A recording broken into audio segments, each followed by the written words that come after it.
Welcome back to the Hip Hop Hammock. It's Breezy. Singer T-Pain says that Breezy, Chris Brown, has a princess complex. Is he saying that because his album didn't come in at number one, and he says that he's being light skinned? The princess complex is when you not only get what you want, but you get the accolades of a pretty person for doing absolutely fucking nothing. H-Town activist Miss Bailey said that she booked Breezy for a show back in March, and he canceled hours before the show.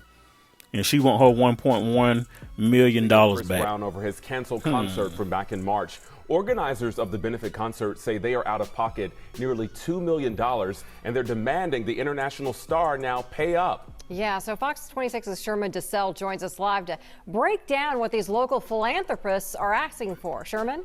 Yeah, Heather, Jonathan, nearly $2 million, all out of the pocket of one local real estate and construction executive who just wanted to provide some help for people recovering from recent hurricanes. Today's press conference included Lil Baby, the co-owner and VP of DML Real Estate and Construction, who has accused the global entertainer of theft. She says after paying the deposit, travel expenses, and back-end fees for Brown and other artists to perform at the Toyota Center, Brown posted on Instagram just hours before the show that he was not coming. Tickets have been refunded, but the organizers have not. And proceeds from that concert were going to help rebuild homes in Texas and Louisiana after Hurricanes Ida and Nicholas. And while that effort is still being made, Bailey just wants Brown to make things right. We have spoken with the police.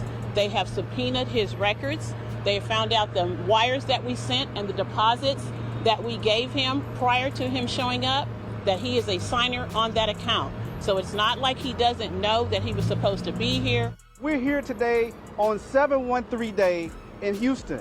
And we're here today to tell Chris Brown that you don't mess with Texas.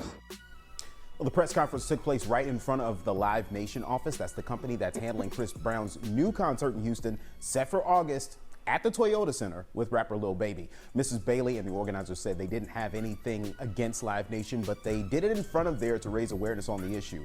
In the next hour, we're going to hear more frustrations over this fallout. Back to you. This seems like a scheme that Todd came up with to come to Candy with the bullshit. Now, Chris Brown released his 10th album, Breezy. It sold about 72,000 copies the first week, which is kind of low for an established artist with a huge fan base like Chris. Now, I will have let you know that I have listened to the album. I have about 4 or 5 songs that I like. You know, Sex Memories, Pitch Black, Sleep at Night, and Warm Embrace are my favorite ones. Now, there's a running narrative that Chris Brown music sounds the same. Although I don't think that's a 100% true statement, I think what they're trying to say that his songs and his last couple of albums are giving the same vibe, if anything.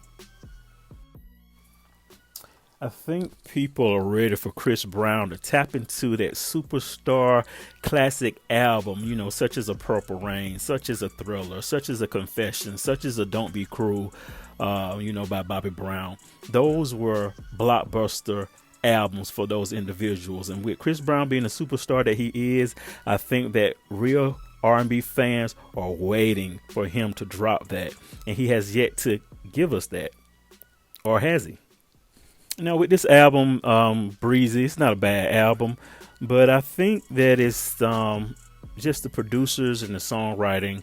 Maybe Chris is writing all the songs himself, but maybe it's time to call back the heavy hitters. You know, maybe it's time to call in the Brian Michael Cox, the Underdogs, the Sean Garrett's, Babyface, Jermaine Dupri, Jonte Austin's, somebody, so that you can deliver this classic, so they can get off your back and you can deliver this R&B classic album that they so want from you.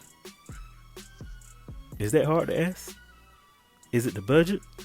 What is it?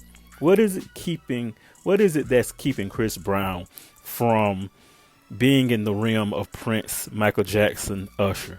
Now, of course, a lot of people are going to put him there. And yes, it is for this generation. But to be honest, as long as Chris Brown has been in the game and as big of a superstar he is, he should be doing Drake numbers. He should. Here's what I think. I think Chris Brown doesn't trust the industry. as for someone who grew up in this industry as he has, he wasn't allowed to make the same mistakes. There are probably a lot of artists that came before him. You know, with the rise of social media over the last few years, his life kind of played out in front of the public. So it made a lot of people judge him, even when others may have did some of the same things or even worse that came before him.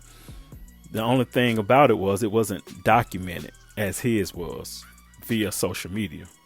So a lot of people have a bad taste with Chris Brown. They're not going to never let him live this Rihanna moment down for some reason. I mean, he was 19 years old at the time. He's 33 now. I mean, Jesus Christ. I mean, will he have to pay for that forever? Will they ever forgive Chris Brown for that? I think Chris is tired of trying to prove himself. I think he's tired of trying to kiss ass. I think he's just okay being where he is, and he's just going to put out the music that he wants, and he's not spending any more money, and he's not doing anything over and beyond to be mentioned or get these accolades that everybody wants him to have. I think he's just found his place, and he's okay with it because he's been trying hard for years to be accepted, to get back in the good graces of the industry, but for some reason I think they have closed their door and they're not letting up anytime soon. Anyway, get down in the comments and let me know what you think about Chris Brown's album, his album sales, the concert promoter that's accusing him of the money that he owes, and T-Pain saying that he has a princess complex. What does he mean by that? Let us know. Make sure you like and subscribe to the Hip Hop Hammock, and we'll be back with another video soon. Holla.